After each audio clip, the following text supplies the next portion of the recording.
da análise dos direitos reais, a doutrina extraiu suas características comuns. Paulo Nader destacou 6 delas.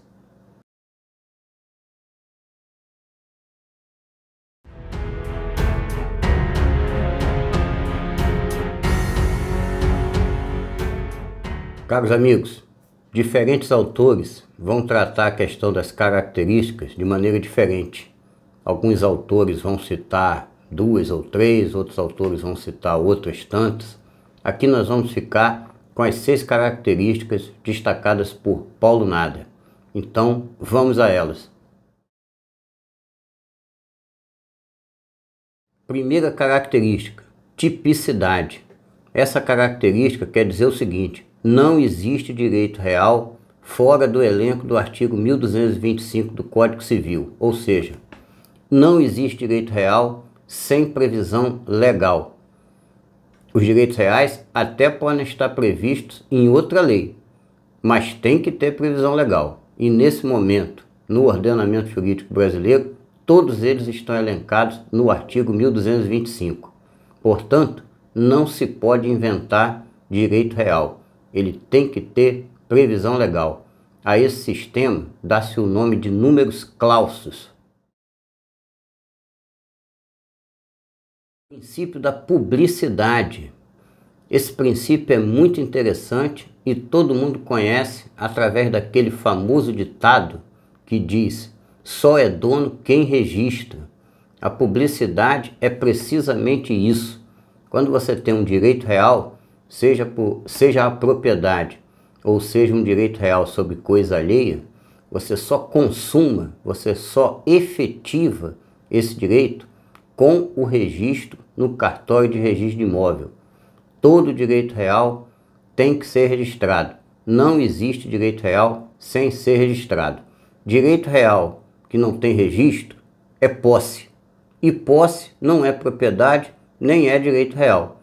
Muito embora a posse possa dar ensejo à propriedade e a outro direito real. Isso é uma coisa bem interessante que nós vamos ver mais para frente em outro vídeo. Mas enfim, para ser direito real tem que ter registro, tem que estar registrado. Princípio da oponibilidade erga omnes.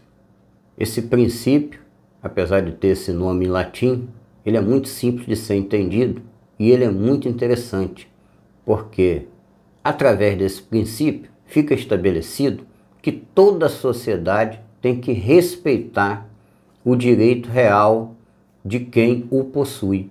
Então, quando você faz o registro no cartório da sua propriedade ou do seu direito real sobre coisa alheia, fica estabelecido naquele momento que toda a sociedade tem que reconhecer e respeitar o seu direito. E como é que esse princípio influencia na vida das pessoas? É muito simples. A partir do momento que você tem no polo ativo da relação o proprietário ou concessionário de direito real e no polo passivo toda a sociedade, você já tem em todas as situações uma prova prévia pública a seu favor. Se alguém tentar demolir essa prova, vai ter que fazer, rapaz, das tripas coração. E você não vai precisar fazer absolutamente nada. Você só precisa apresentar o registro e mais nada. Então, essa é a grande aplicação desse princípio na vida prática das pessoas. Quando você tem o registro cartorial, você faz prova prévia da sua propriedade, do seu direito. E se alguém quiser atentar contra o seu direito, vai ter que mover meio mundo para conseguir fazer alguma coisa e provavelmente não vai conseguir nada. Princípio da preferência. Esse princípio é aquele que todo mundo conhece também, principalmente do contrato de locação. Todo contrato de locação diz que o locatário tem direito de preferência na compra do imóvel, pois isso também acontece com os direitos reais. Se você tem um direito real sobre coisa alheia, se o proprietário falar que vai vender o imóvel, você tem direito de preferência para comprar esse imóvel.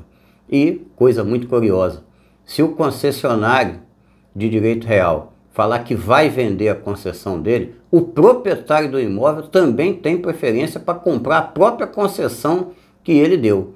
Isso nós vamos entender melhor assistindo aos vídeos sobre direito de superfície, enfiteuse, que são direitos reais muito completos e que acabam se constituindo numa propriedade paralela. Então o direito de preferência, ele é de mão dupla. Tanto o proprietário tem preferência para adquirir o direito real, a concessão que ele mesmo fez, como o concessionário de direito real tem preferência para adquirir a propriedade. Princípio da sequela. Pelo princípio da sequela, que eu considero mais interessante de todos, independente de quem seja o proprietário do imóvel ou o proprietário da concessão, um sempre terá que reconhecer e respeitar o direito real do outro. Então, se você é proprietário de uma fazenda e faz concessão de superfície, independente de quem for o proprietário, ou seja, se você vender a sua fazenda ou transmiti-la por herança, fizer a famosa transmissão causa-mortes, em nada o concessionário da superfície ficará prejudicado. O novo proprietário terá que respeitar o contrato, a concessão de direito real que foi feita normalmente. E a recíproca é verdadeira. Se o concessionário quiser vender a sua concessão de superfície, ele poderá fazer isso livremente e o proprietário terá que respeitar o novo concessionário da mesma forma. Portanto, se o proprietário mudar, se a titularidade da propriedade se alterar, em nada prejudica o concessionário de direito real. E se a titularidade do concessionário mudar, isso também não prejudica em nada o proprietário. Portanto, a isso dá-se o nome de princípio da sequela.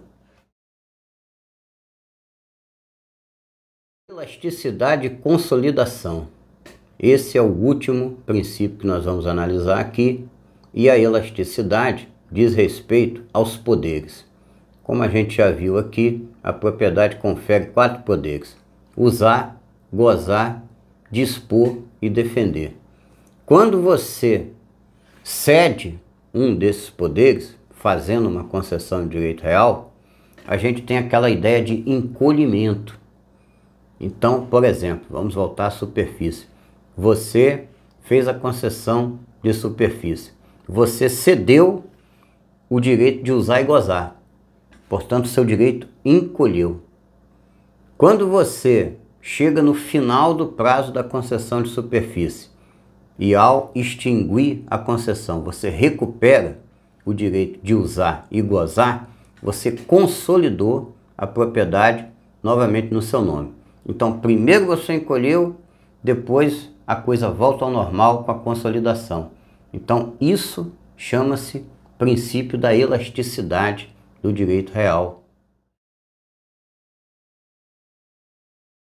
Para encerrar esse vídeo e para ilustrar, eu vou fazer a leitura a respeito da obrigação propter rem no livro de Paulo Nada. A obrigação propter rem é aquela que diz o seguinte: quem assume as responsabilidades, os encargos de um imóvel, é sempre o proprietário do imóvel. Não adianta a pessoa que adquiriu um imóvel com dívida falar que a dívida é do antigo proprietário. Não, a dívida é do imóvel. E o responsável pela dívida do imóvel é o proprietário do imóvel, a pessoa que consta no registro como proprietário. A esse sistema de obrigações que sempre recaem sobre o proprietário do imóvel, dá-se o nome de obrigação propter rem. Como a própria terminologia revela, a obrigação propter rem, ou simplesmente in rem, não constitui direito real, mas obrigação. Existe em função do direito real, e seu titular, sujeito passivo da relação obrigacional, é o próprio titular do direito real. Disse que possui natureza ambulatória, ambulate condômino, pois a sua titularidade acompanha a do direito real. Assim, sempre que a coisa for alienada, as obrigações propter rem pré-existente transferem-se ao adquirente. Exemplo típico é a obrigação da taxa condominial, que é sempre da responsabilidade do condômino atual. É também a obrigação que possui o proprietário de terreno limítrofe de contribuir com a metade do custo para a construção do muro divisório. Ocorrendo a transferência da coisa, a obrigação passa ao novo titular.